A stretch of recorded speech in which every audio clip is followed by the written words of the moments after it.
Hi, everybody. Thank you so much for having us. It is an honor to be here. My name is Nakul P Raykar. I am a trauma and emergency surgeon at Brigham and Women's, and have been very interested in the transfusion space for a long time. So I was thrilled that we had the opportunity to talk about this specific topic within your excellent course. I've been involved with most of my research interest is really focused on how to bring and how to do blood transfusion in the most remote areas, in places that may not have a blood bank, which is the reality in most of the world, right outside of the big cities where there are blood banks and there are transfusion specialists. But when we go to very remote rural areas, we may be practicing and treating patients in those settings, but often without the backup of a blood bank.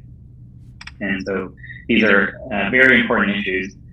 Today we're going to focus on, I think, just the basics of what I think is essential for us to know as surgeons as we treat these patients. And some sort of few key takeaways.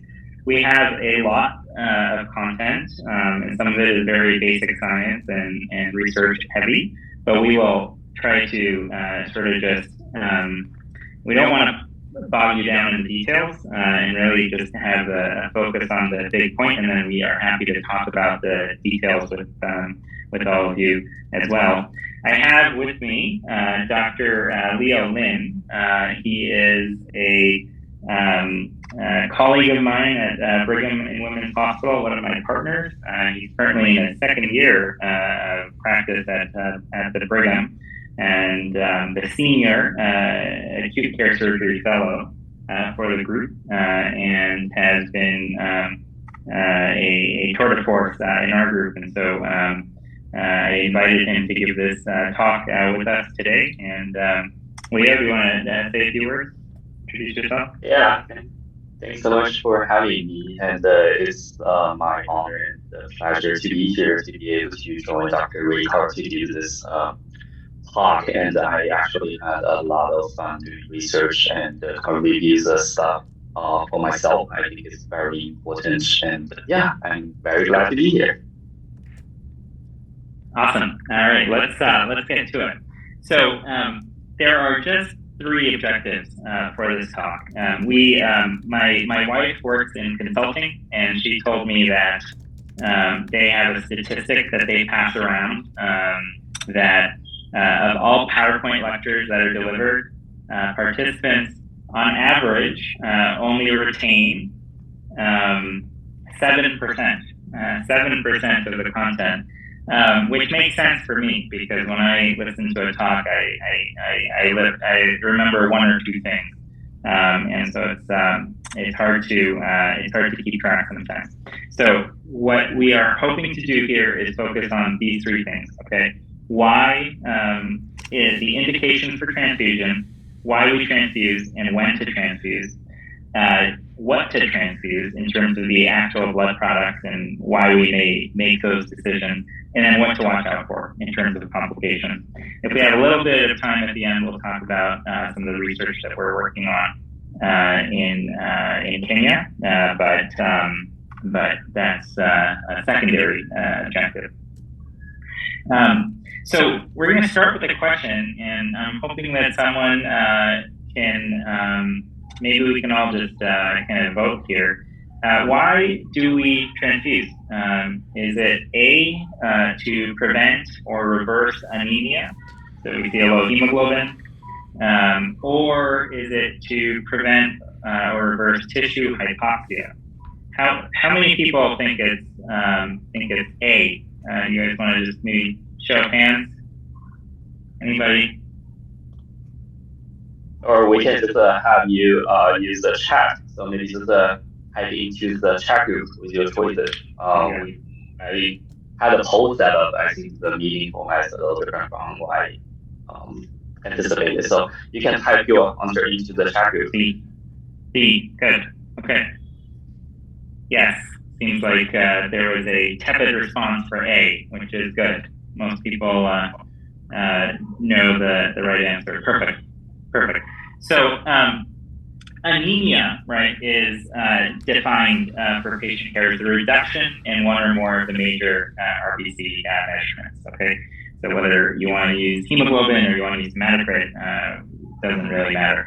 And we have these, somewhat arbitrary cutoffs for what we classify as anemia amongst men and women. But I think all of us know that most of the patients that we treat don't have hemoglobins close to any of these numbers in the clinical setting or in the patient setting. Leo? Yeah. So aside from the clinical definition, there is actually much better, but much less used definition. Is essentially a decrease in the oxygen carrying capacity of the blood.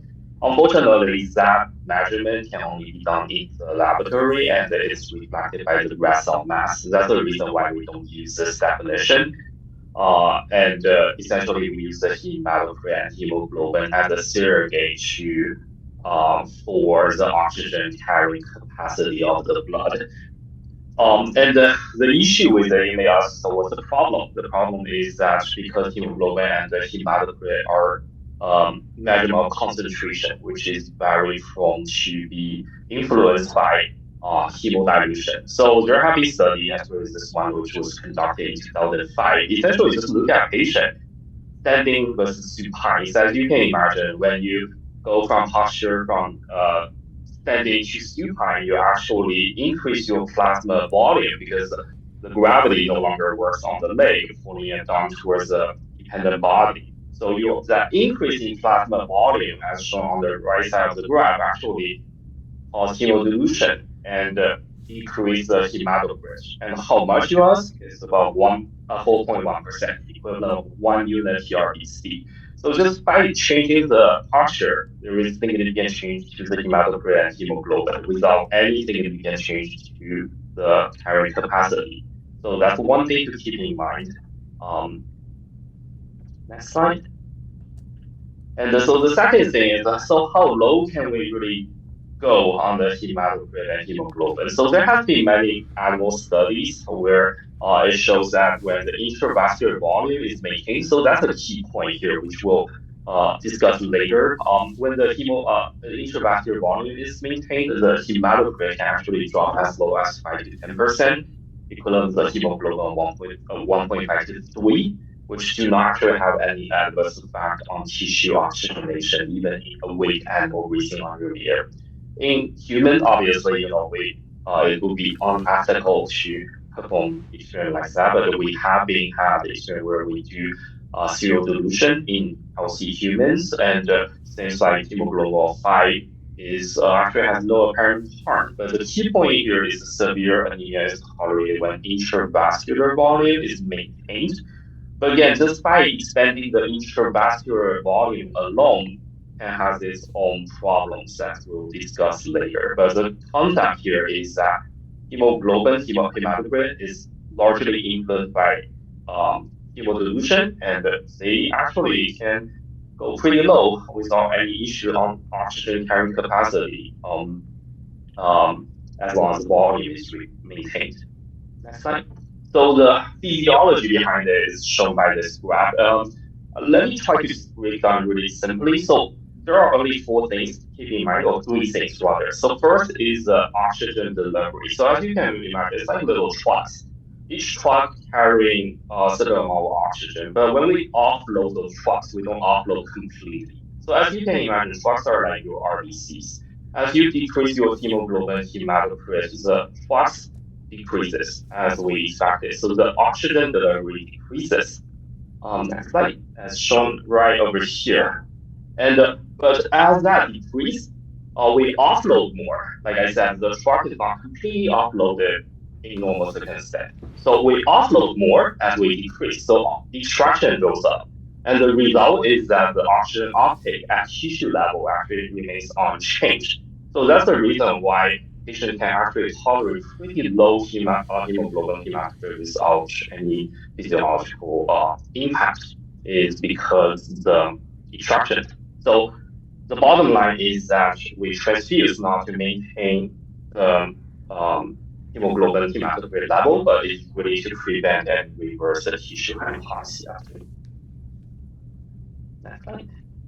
So the question next is when to transfuse. So there is one scenario here. Is imagine there is a 35-year gentleman, young, with no medical history, coming with gunshot wound to the right upper abdomen. Initially, patient is able to, the primary survey vision shows he's able to maintain the airway, GCS is 15, tachycardic 125, blood pressure come border 105/90, but you notice there is a narrow pulse pressure. Respiratory rate is elevated when the patient is breathing under meter, setting at 98%.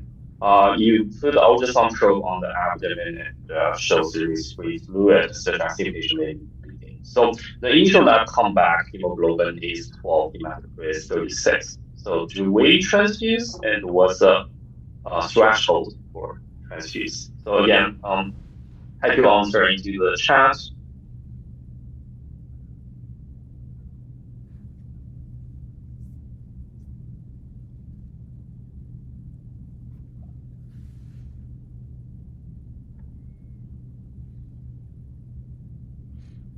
Okay, so there is this magical number which Dr. Raykar will talk about more. But in this case, the correct answer is when patient is bleeding, regardless of the hemoglobin, we should transfuse. I saw a bunch of these, so that's good.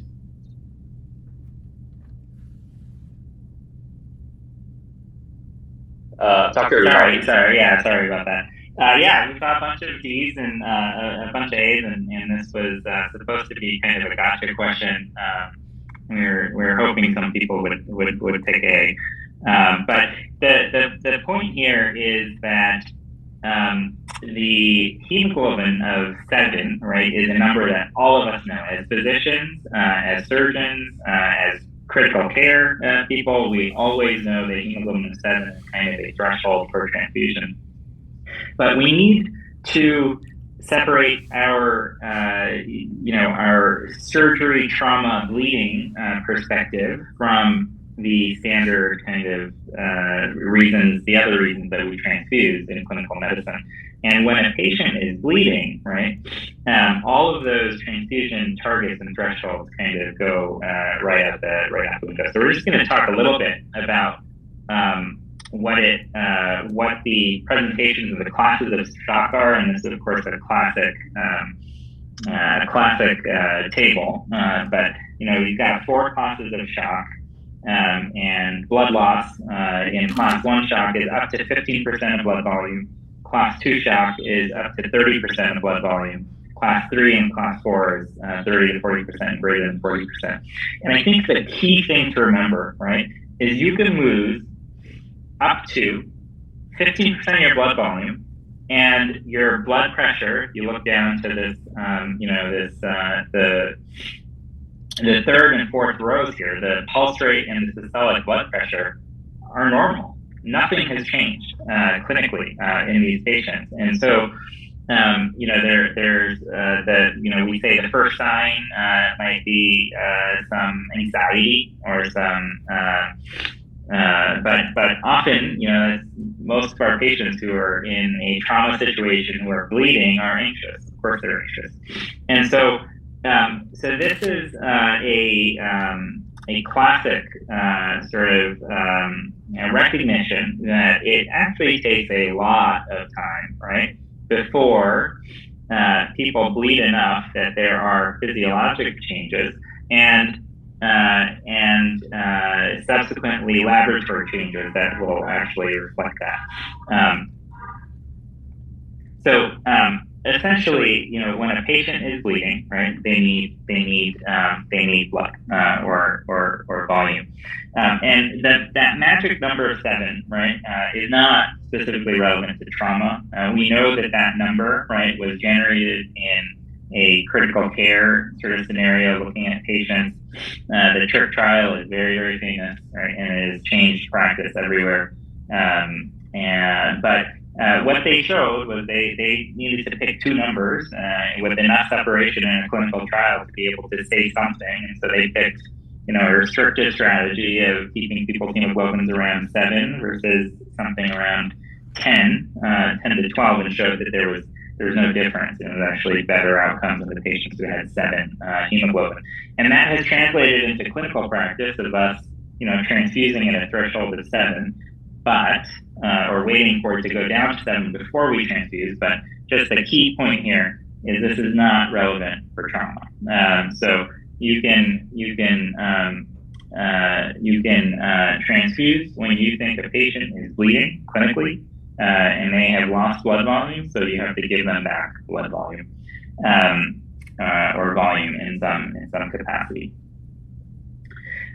So to recap, our first objective was the indications, and one is we transfuse to prevent or reverse tissue hypoxia, and the second point to take away is when bleeding is suspected in a patient with signs of hypovolemia, totally a reasonable indication to transfuse. Let's move on to objective 2, Leo. Yeah, so after we talked about, the why and the when, so the next question is what to transfuse, right? So we have another question for you guys. So what is the ideal resuscitation fluid in patient in hemorrhagic shock? All right, some E's, that's good. All right, perfect. So exactly, yeah, so whole blood. Great answer. And you'll notice that so up until very recently, right, the medical community thought that, based on that data that Leo presented earlier, that, the key thing is to maintain circulating blood volume. And that was the focus. And everyone said, okay, well, we've got to maintain circulating blood volume. So give people crystalloid. It's cheap and it's available. Give it to bleeding patients initially, and if they still continue to bleed or they have, clinical signs of deterioration, hypotension, hypovolemia, tachycardia, then give them blood. The problem with that is that table we just showed, right? By the time people are actually clinically manifesting this, they've progressed, quite far down that chain of bleeding. So the important thing is to transfuse early. Now, even that figure, that chart, that table that we showed, if you looked at the bottom line, that was from an old version of ATLS, and it actually says for class 1 shock to transfuse crystalloid, which is wrong, right? We want to give patients what they are bleeding, and there's a very specific reason for that. So there is this concept of trauma-induced coagulopathy, and I'm going to show you this. This is a more complicated figure, but these are these are important buzzwords for this field, of course. And so when we talk about trauma and hemostasis and resuscitation, we're talking about trauma-induced coagulopathy and the trauma triad of death. So trauma-induced coagulopathy. This is the coagulopathy that we have all seen in the operating room, right? In these patients who are massively injured in hemorrhagic shock, we resuscitate, and pretty soon we're in the operating room and we have controlled all the bleeding. There was a hole in the heart, we repaired it. There was a hole in the, there was a laceration to the liver, which we packed. There was a laceration to the lung, which we stapled off. And we should be good. We're done, right? This operation was successful, but now they are bleeding from everywhere. And very quickly that situation deteriorates.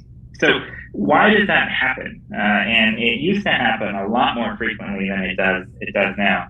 And we believe that it's because when people bleed, right, we used to give them a lot of crystalloid infusion, right?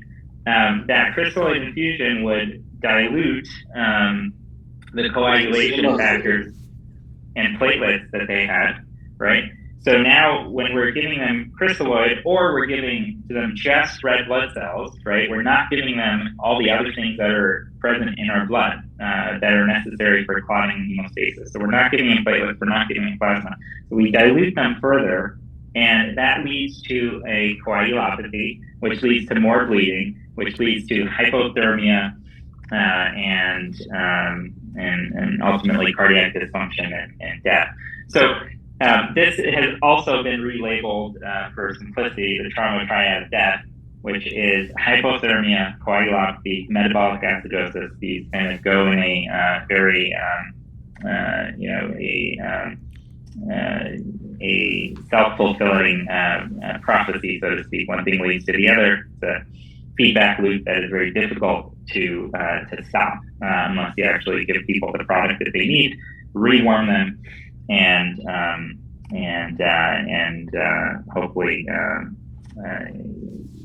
get them to an ICU soon so they can recover physiologically. So to reiterate, right, what to transfuse, we replace a patient's blood volume with whole blood if possible because it contains all the coagulation factors, platelets, in addition to RBC. If you're giving just PRBCs, right, don't forget to also replace platelets in coagulation factors. Most of our hospitals in the world, many hospitals in the world, are actually not set up to provide whole blood, especially in systems with more advanced blood banking systems at baseline have sort of moved down this path of component therapy. And so at Brigham and Women's, we actually don't give whole blood. We currently still give PRBCs. Leo's going to go into the details. But whatever you have, but just keep in mind, takeaway point here is that just giving PRBCs alone is not sufficient. You've got to give either whole blood or PRBCs with other products. Leo, I think you're taking over. Yeah. So yeah, exactly like Dr. Raykar was saying, it's kind of like when the full circle. So initially, when blood transfusion initially became a thing, in the military settings, whole blood has been used extensively to resuscitate casualties back in World War I. And we're still using it, but nowadays it's more rare. Next slide. And that practice, that changing practice, is driven really by the practicality. Means that it's not really because this is not a better solution given whole blood, which we have actually are seeing that actually is better solution. But it's just first it's easier to store and it's safety, sustainability. So different components are stored differently, and some patient may not need one or the other. For example, you can have like a patient who has sickle cell anemia who is anemic alone without any other problems. They just need the PRBCs. When you have a patient coming needs to be reversed for their coagulopathy because they're taking Coumadin, maybe they just need the FFP. Patient has thrombocytopenia, they just need more. So it allows a more targeted therapy by separating the components and allows the optimal storage. But obviously, the issue is that now if you have a bleeding patient, then what? So after the war in Iraq and Afghanistan, the military surgeons, the trauma surgeons coming back from the war actually start noticing that there is definitely an advantage to giving whole blood, like Dr. Raykar was saying, is essentially minimize the lethal triad, specifically the coagulopathy. So before all this, the thought process is the coagulopathy is a result of bleeding, result of acidosis. But as they coming back, they're like, there is something beneficial to give whole blood. So the practice started becoming giving plasma early, giving platelet early. So start having this become a term that's called damage control resuscitation. So a patient who has substantial bleeding, it has been shown multiple times that the earlier and more balanced transfusion of plasma and platelet along with the first unit of PRBC is very beneficial. Well, reducing the amount of crystalloid transfusion by addressing or reversing that triad of coagulopathy, acidosis, and hyperthermia, especially the coagulopathy. So since then, there have been multiple studies to validate this. The first study, this was, I think it was done in 2005 by Holcomb. So it's a prospective observational study. So it's basically a cohort study. So they just look at, all the trauma patients, total about 1,000 patients, 1,245 patients. All those patients received the 1 unit of PRBC 6 hours after their admission, and they have to survive at least 2 minutes, obviously, after the admission, and at least 3 total of units of PRBC plasma or platelet within 24 hours. And, then we stratify those patients, look at them in detail to see if there is any survival mortality in patients who received FFP, the plasma or platelet, earlier compared to patients who didn't. So that's basically all this study is. It's an observational study. So the result is, in the first 6 hours, patients with a ratio, so basically they receive more FFP and the platelet compared to their red blood cells, they have a higher survival chance. So the mortality rate is less. They survive better for the 6 hours. So this basically, the conclusion from the study is that the higher plasma and platelet ratio early during the resuscitation was associated with mortality.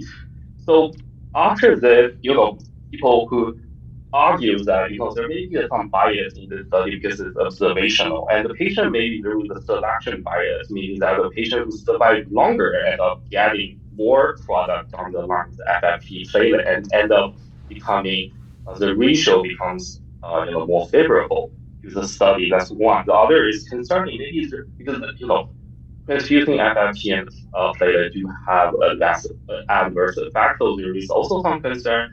Maybe there is large volume FFP given to the patient may have a higher side effects adversely. So later on, there is another study, which is a proper study. This one basically is a randomized multi-center clinical trial, basically look at the 2 groups. One is 1:1:1 ratio, one is 1:1:2 ratio, to see if there is any difference. In this case, they get rid of the selection bias because essentially we are comparing the 2 groups, relatively same. One is have a higher ratio, and they both are getting large amount of plasma, so to speak. So what they end up showing is that the 1:1:1 ratio, the higher ratio, they have fewer experienced deaths as a result of exsanguination by 24 hours. But at the same time, they did not experience higher rates of RS infection, venous thrombosis, or sepsis. However, there is no significant difference in mortality in 24 hours, but definitely people who receive higher ratio experience less deaths as a result of bleeding. So that's the takeaway, is that higher ratio does seem to achieve hemostasis and fewer deaths due to bleeding, and there was no safety difference between the 2 groups.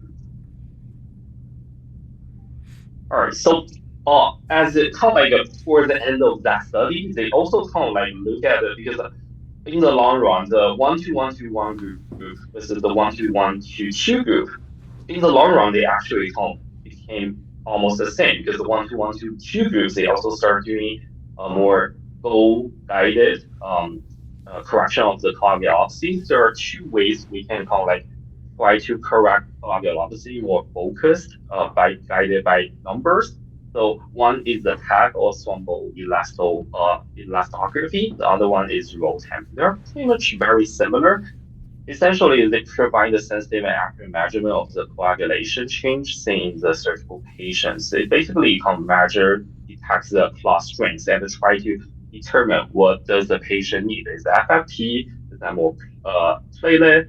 Or is that maybe patient needs anti-thrombolytic therapy? So anti-fibrinolysis therapy. So this is the graph shows with the tag and roll-10 study. So the only 4 things you can't really have to take away from this graph. So the first one is R-tiny, which is basically affected by the coagulation factor. So increased R-tiny just means patient needs more FFT. The next one is this alpha angle. It just measures the fibrin formation and the cross-linking. So the cryoprecipitate, which has the factor H and fibrin is the one that helps with that process. So increased angle, you'll provide patient with a precipitate to help with that process. The third one is maximal amplitude, basically reflects the clot elasticity. And increased MA basically just means you need to give patient more platelets. Sometimes you can give DDADT to help with it. And the last measurement is called LY30. Basically measures the fibrinolysis rate at 30 minutes. So if it's the clot, so there is nothing to do with the clot formation. This is clot lysing. So you want to prevent clot from lysing.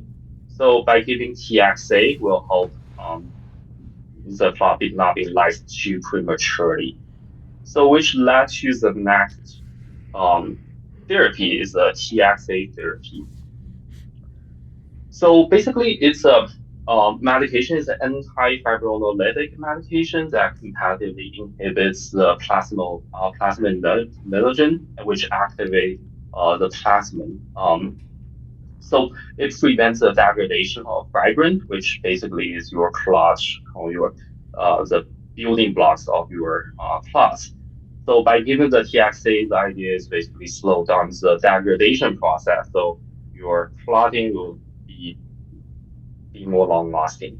So there has been one very landmark study called CRASH-2 trial. Basically shows that the TXA reduce all-cause mortality versus placebo in bleeding patient, and the risk of death caused by bleeding was reduced from 4.9% to 5.7% to 4.9%, and all-cause mortality was reduced from 16% to 14.5%.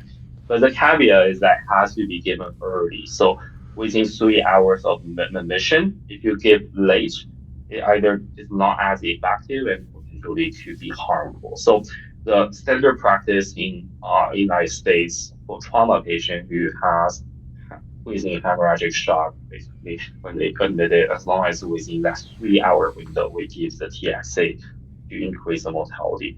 The kind of one criticism of the study is that because it's look at the patients, 20,000 patients, and if you look at the absolute reduction from 16 to 14.5, it's about like 1.5%. So the number to treat, I think they calculate about like 60 something patients. So it is, not some people argue this maybe is a beta 1 error, and it takes a lot of patients to treat, but the effect is there. Yeah, and to add to that, I mean, it was a massive study across many countries, and you can imagine with 20,000 patients, I mean, it is very difficult to do a proper clinical trial with 100 patients and 20,000 patients. So, people will, like Leo said, there's some people who argue that maybe there was a difference shown when there really is not one. Off to our last section here, right? Complications. Yeah, complications. So unfortunately, I do have to go for your case. Okay, all right, sounds good, Leo. I got it from here. Thanks for being here. Leo has been on call for his. I think he's doing a VP shunt. Okay, so.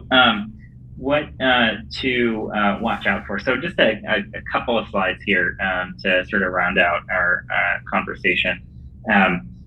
There are potential problems with transfusion, and we as the surgeons often, when I'm in a hospital where there are a lot of people who know exactly what to do and a lot of transfusion people, I kind of sometimes shut this part of my brain off and I say, okay, like it's more of an annoyance when we have a transfusion reaction than it is something that I view as my problem. But this is, it's very much our problem, and especially when we're practicing in environments where we may or may not have the full support of a blood bank and the blood transfusion staff. We need to kind of watch out for these things. There are a whole bunch of things that can happen. I think we're just going to highlight a couple of the key ones that are, I think, important for us to pick up on. So first off is acute hemolytic reactions. This is sort of the feared, immediate and most life-threatening for blood transfusion reactions. This is very simply, there are a whole bunch of different antigens on blood, right? We have pulled out A, B, and an O as these four groups that are the most important, and then of course there's Rh positive or negative. But when we don't match blood groups, right, we can have severe problems from that, and immediate cell lysis and inflammatory response. Typically, nowadays, this is only the result of human error, because if we do a proper cross-match before transfusion, which is, standard of care, we should not, we should be able to obviate this problem. But, in a low resource environment or in a war setting, right? These are the types of things that can very possibly happen, and so we need to be sort of aware of them. So, if a patient looks sick or worse off after you give them the transfusion, fever, dyspnea, chest pain, low back pain, hypotension, stop the transfusion, support them with whatever they need to get back up, whether that's pressors or pain medication or whatnot. But it very possibly could be the transfusion. Febrile non-hemolytic reactions. These are when the temperature goes up or a patient has a fever during the transfusion, and then you have to, were they going to have a fever anyway? Do they have other sources of infection, or is this related to the transfusion? And most often, if it is related to the transfusion, it's due to white blood cells and reaction to white blood cells between the donor and the recipient blood. Stop the transfusion. This is usually not a big deal in the grand scheme of things, and often, often the blood bank will say, okay, just if they try it again at a later time, or when available, they can get leukocyte reduced or leukocyte matched blood products to the patient, and that's the ideal circumstance. But often, patients will have this reaction once, and then the next time you do it, they don't. Hypersensitivity reaction. So, sometimes patients will present with itching and an allergic reaction. So treat it as an allergy. So whatever you need to give based on the severity of that symptom, and whatever your local protocol is, antihistamine, epinephrine, and then you can do further testing for that. And then the last one, which is very rare but also feared, is this concept of the transfusion related acute lung injury. This is a challenging diagnosis in many cases, because it presents as acute respiratory distress syndrome, ARDS, and it is we think a small percentage of it is contributed to by massive blood transfusion in the trauma bay. And so I typically, when we have our ICU patients who have made it from the trauma bay, severe hemorrhage, got a lot of blood product, made it up to the ICU, and now have ARDS, is it because they have primary trauma to the lungs? And maybe this is contusion related, or is it because they have, severe infection and have developed ARDS for a separate reason?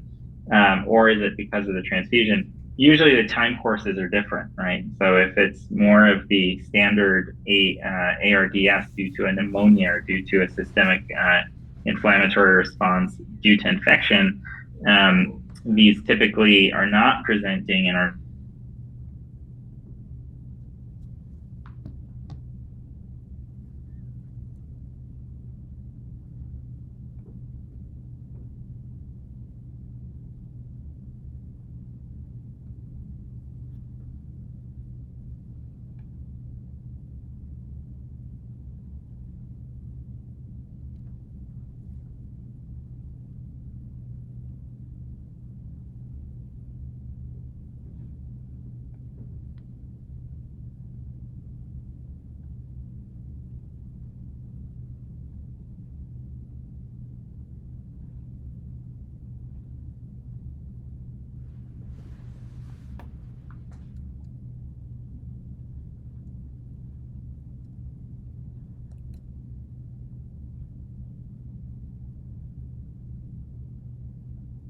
Okay. Let's wait a few minutes. I think Dr. Raykar have some problems with internet.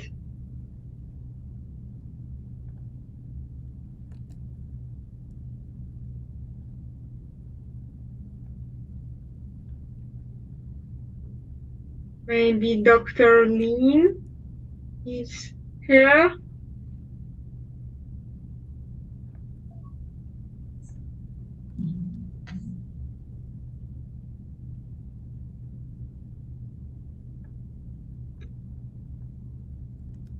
Sorry for interruption.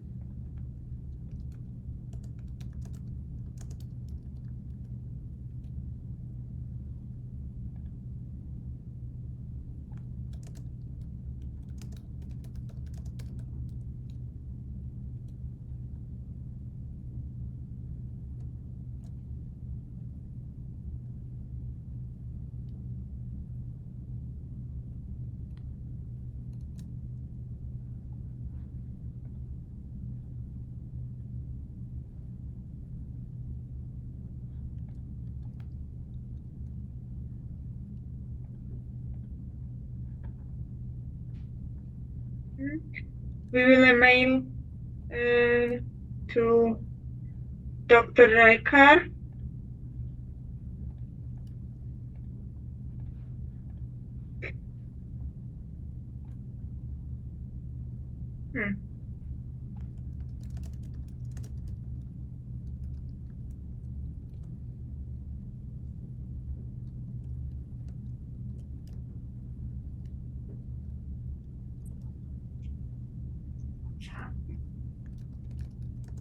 Hey guys, I'm sorry about that. I'm back. You guys are still here.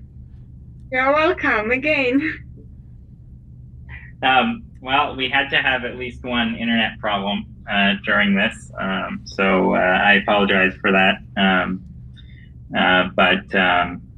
But here we are. We were essentially at the end. I don't know where we got cut off, but I was on our last slide talking about ARDS and acute lung injury. And so I'll just come back to the summary here, which is, so here's the takeaways from our talk, right? So indications to transfuse to prevent or reverse tissue hypoxia, to correct coagulopathy, right? We talked about how it doesn't matter, right, what the hemoglobin or the hematocrit is, right? If a patient is bleeding, they need to be transfused. Similarly, it doesn't, because someone has a hematocrit or a hemoglobin drop, doesn't necessarily mean that they need transfusion, as we learned through that whole issue of people being supine versus vertical versus standing. We talked about what to transfuse, right? Whole blood or balanced transfusion with 1-to-1-to-1 transfusion. So PRBCs with FFP, with platelets are important. And we do this because we want to avoid diluting people's coagulation factors and platelets and just giving them blood and leading to this trauma-induced coagulopathy, or this triangle, right? Which is the trauma triad of death, hypothermia, acidosis, and coagulopathy. And then TXA is a very reasonable option in settings where you may not have access to blood initially, as in many of the cases that I work, right? We just don't have access to blood for transfusion. TXA is a great stopgap measure. And then watch out for the reactions, the complications. I think the big one is the acute hemolytic reaction. It happens very rarely in sort of these advanced blood bank, systems that most of us work in most of the time, but in, settings where that may be disrupted, it can be issues with cross matching are important. I think we'll stop there and take any questions, and then we can chat a little bit about this concept of a walking blood bank. I'm interested in what you guys think about it, but maybe we'll stop first and address any questions if there are any. Thank you very much, Dr. Raykar. And we have one question from Dr. Markian Nozdrin. First of all, thanks for the great talk. And I've been meaning to ask about if there are any emergency cases with patient bleeding and there are no bowel spillage, do you do a after transfusion of blood? And if so, how do you great question. use it? Yeah, perfect. Awesome question. Yeah, so auto transfusion is a very well recognized form of transfusion, and we have these devices, right, cell savers and whatnot, which are very advanced and wash the blood and give them back to patients. But of course, that's not available for most of the world. And so in the United States, we don't use this. We don't do that typically. But in most of the other places that I work, all of the practitioners use some form of auto transfusion. Whether that's literally scooping the blood out of the abdominal cavity and putting it into a blood bag and filtering it and transfusing it back, or whether that's collecting blood that came out of the chest tube that seems clean, or now there are devices that are being developed. Maybe you've used one of them. There's a group in India that's developing one. There's a group out of the United States that's developed one called CISU Global Health, the Hemofuse device. What has been your experience with with auto transfusion? So in the most horror cases, we do just like grab the blood, filter it, and put it in the IV. And if they have some, I don't know, transplantology cases or the heart cases, we have cell saver for that. If the selective surgery, okay, and we know that there's some risk of happen. Yeah. massive blood, yeah. How do you determine whether there is contamination or not? Oh, so just I don't know, macroscopically. Yeah. That's all you can do. Makes sense. Great question. Thanks. Thanks for that. Thank you very much. And next question, Dr. Meshko, Svetlana. Hi, thank you for the lecture. It was great. And I would like to ask you, so it was mentioned in the lecture that using of TXA after 3 hours may be harmful. Could you please explain the possible harm effect? So why does it happen? Yeah, so TXA is a agent that is ultimately theoretically, right, it is promoting blood clot. So the big question is whether it's you're going to create more clotting and having more thrombotic events. So the worst thing we want to do, right, is to try to prevent bleeding, right? And so we give them agents to help them clot easier, but then if they clot too easily, right, now we have pulmonary emboli or other blood clots which are systemically problem. So in the CRASH 2 trial, there was a small rate of patients who received TXA after that initial 3-hour period. There was a higher rate of thrombotic complications, and so that's essentially the data that people are going off of. Yeah, but should we use or we should not use it after 3 hours? So like that. Well, that's the question, right? I think it's this is where I think that clinical medicine, right, and surgery, right, and these clinical decisions, right, they are not laboratory decisions, and there's no paper that's going to tell us what we should do or we shouldn't do. We have to make a decision based on whether there are additional. I would not use it in my hospital setting in Boston, right, after 3 hours, right? If someone said they're going to give TXA, I would say no. There's no data to support that, and that's because we have blood and we have all the other therapies available, right? So why would we default to TXA now? If I was working in rural India and we didn't have blood and we've got no backup, and the next hospital is 5 hours away, and it's been 4 hours since the patient has come in and they're still bleeding, yeah, I might use it. What do you think? I worked with military trauma. So usually, if it's more than 3 hours, we also use TXA because of the conditions. Yeah. Thanks. Thank you. Good question. Thank you very much, Svetlana. Victor Chervonochenko, you have a question, please. Thank you for the lecture.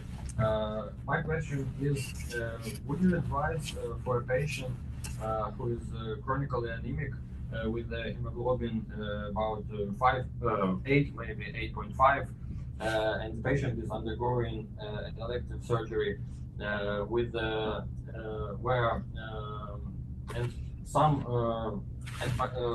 blood loss is anticipated during the procedure. So there's going to be a major abdominal surgery, and the patient with no active bleeding, the anemia is chronic.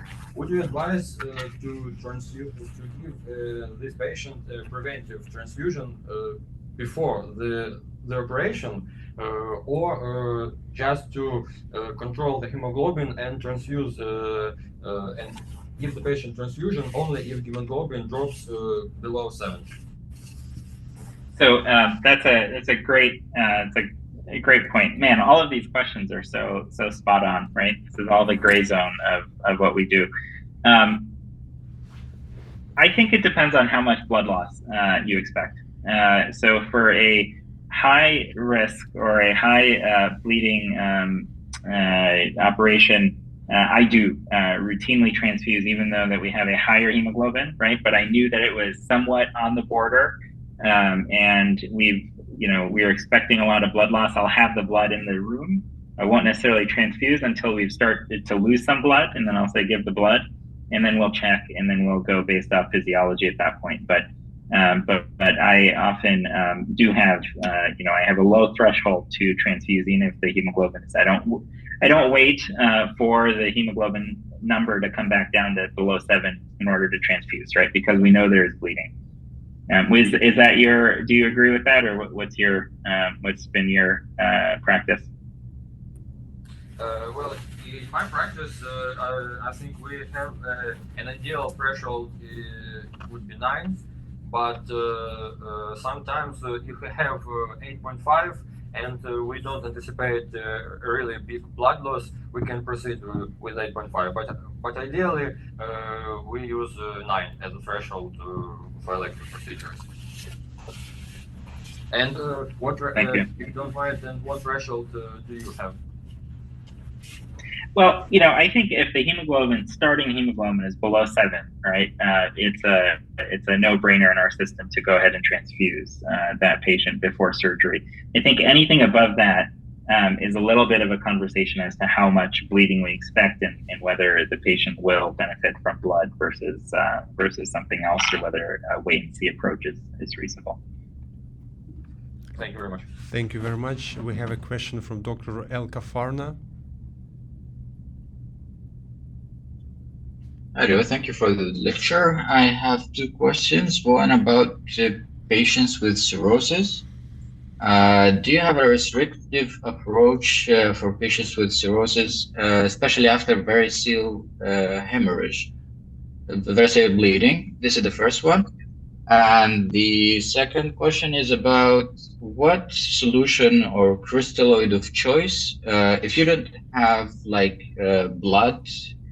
access to blood, and you have a patient with low blood pressure, and you need to maintain to correct the hypovolemia, which solution would you give in this case? Because there's a lot of military, especially in the front line, you don't have access to blood and you have to give the patient something. What solution of choice would you give the patients?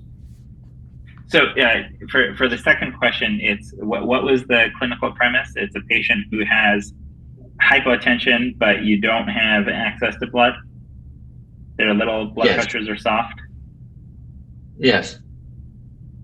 Okay. So low blood pressure, after trauma and hypovolemic, so I don't have access to to blood. Blood. Yeah, great. Okay, so on the first question, patients with cirrhosis, I think that when patients with cirrhosis are bleeding, you treat them like every other patient who has trauma, right? They need their blood volume replaced, and they're going to have worse outcomes overall. They are at incredibly high risk for having volume overload issues in the postoperative phase, but we will deal with that in the postoperative phase if we get there. With regards to your second question, I think that's a fascinating question, and that is my research. In terms of what do you do when you don't have blood available and you have patients who are bleeding immediately. I think based on the data that we presented in the talk, right? If you really don't have blood, right? The key things are try to stop more bleeding. So maybe TXA is a good idea if you have it. And to get the circulating blood volume or the plasma, the circulatory volume up as much as we, and to keep that from going too low, even if that is at the expense of the hemoglobin or hematocrit, we can probably tolerate that in the short term, and we do have to give them some crystalloid. So, if there's crystalloid versus, we have a bleeding patient and we have crystalloid, we don't have blood, of course we'll give the crystalloid. But yeah, it's a fascinating question. I mentioned the research in the sense that, I think that many, I'm curious actually if you have done this or if others on the call have done this, but we in very low resource remote settings, so a lot of the providers that I work with in rural India, for example, or rural Kenya, they are in this situation all the time. Okay, there's a patient who comes who's bleeding. They don't even have a blood bank on site, or their blood bank is empty, right? They don't have blood. And in those cases, they have two options. One is to send the patient to a hospital that does have blood, but realistically that patient will never get there. Or the other option is to do what they call an unbanked direct blood transfusion. The military has called this a walking blood bank, which is that we pre-screen a group of donors, and maybe in the healthcare environment, this is your healthcare workers. We know their blood types. We've tested them for transfusion infection, HIV, hepatitis, etc.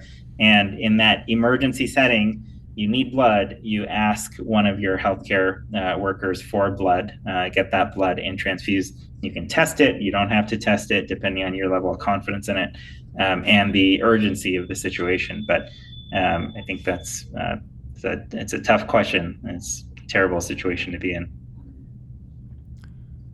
Thank you very much. Thank you. And we have 1 more minute, Dr. Raykar. I don't know whether you have time to answer one more question from the chat. The Dr. Sokolov asks how to measure the tissue hypoxia in order to know that our patient really needs transfusion.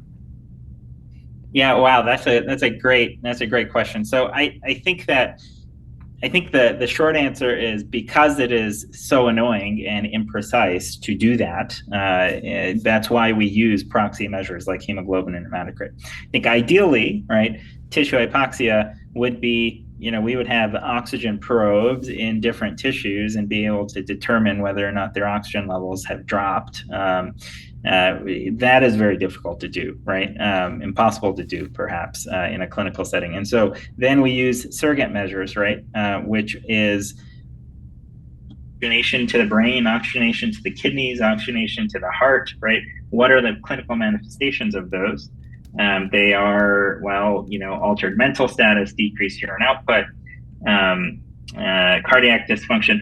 But again, right, if we're waiting on those measures, we're way too late, right? And so what's the even more proximate measure? Maybe a lactate. A lactate is a great marker of perfusion in most patients. But again, that typically is harder to follow and than CBCs in most patients, and there are other reasons for lactate elevations. But that's generally how I would approach that. Thank you, Dr. Raykar. Thank you. Thanks, Dr. Raykar. And I know that we are supposed to finish at this time, but if you are okay to answer 3 more questions, we would be great to hear you. But if not, we can wrap up at this moment.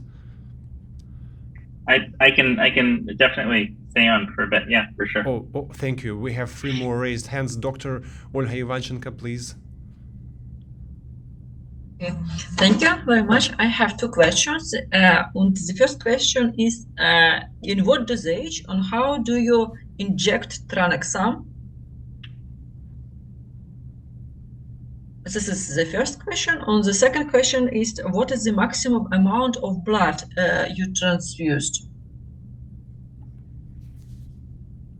Okay, good questions. So tranexamic acid, you can provide it as a bolus dose or as a continuous infusion. It's a weight-based calculation.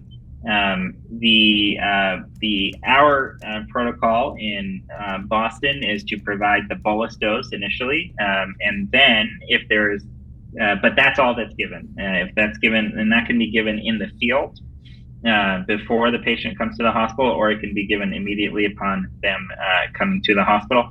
Then, if we continue to, if we're still concerned about bleeding, then we will start them on a low rate continuous infusion of TXA that will probably be on for however long we suspect that they continue to bleed.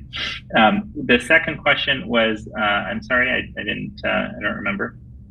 The maximal amount of blood. Blood. Sky's the limit. The patient's still alive and still needs blood, I suppose you can keep giving it. I mean, we've had cases in our trauma center where we've surpassed 90 units of blood product for a specific patient. And I think that I've heard of liver transplant cases. When I was a surgical resident, I remember liver transplant cases that have exceeded 120. So, I mean, it's crazy. It can be done, but probably not great outcomes. Okay, thank you very much. Thank you very much, Dr. Raykar. Another question from Dr. Smirnova, please. Thank you very much for your great report. And is it possible and is it used in your practice to carry out blood transfusion at the pre-hospital stage in case of massive blood loss or in a trauma? Yeah, that's a great question.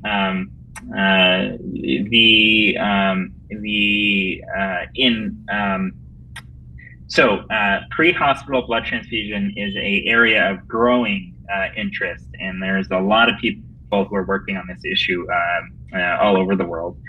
There are 2 centers in specific in the United States that have really taken the lead in terms of doing this, and they do it on all the ambulances, and that's the University of Pittsburgh, which is where I did my trauma fellowship. And so they were very much into giving blood before the patient even arrives, and that was done by the hospital ambulance teams. And a center in Houston, which is in Texas, in the southern central United States. But the vast majority of places are not giving blood in the pre-hospital space, unless in very specific circumstances. So in the Boston area, we have 2 classes of pre-hospital care, and one is what we call med flight, and that's where the helicopters. So our helicopters have blood on them. And so when patients are transported by helicopters, if they show signs of bleeding, they will get blood. Or if there's a pre-hospital case where an ambulance calls and says, we have a patient, hemorrhagic shock, we are in the ambulance, we're driving, we'll send the helicopter to that patient or meet that ambulance wherever, and then they'll transfer to the ambulance, get blood. Transfer to the helicopter, get blood, and bring them to the hospital. Thank you very much. Thank you very much. And I guess we will give a chance to ask last question. Alexander Boyarsky, please. Thank you very much for your lecture. My question is about cross-match test in the case of red blood cell or whole blood transfusion. Who performs this test and who controls the result of this test? Great question. So in our hospital, it's all done at the blood bank level. So we the blood bank will send a unit of blood for a specific patient that has already been matched and cross-matched. Where I work in Kenya, that is done in the walking blood bank model, and I saw a message in the from Dr. Kumpanenko about sort of how healthcare workers donate on the spot in these very severe circumstances. And so when we have that walking blood bank model, it is done by a group of clinicians that have been trained in that process, but the cross-match itself is not it's very trainable. It's not a very complicated process, as you probably know. So anyone can do it, but it's just a matter of who does. Thank you. Great. Thanks for all participants for your questions, for your time spending with us.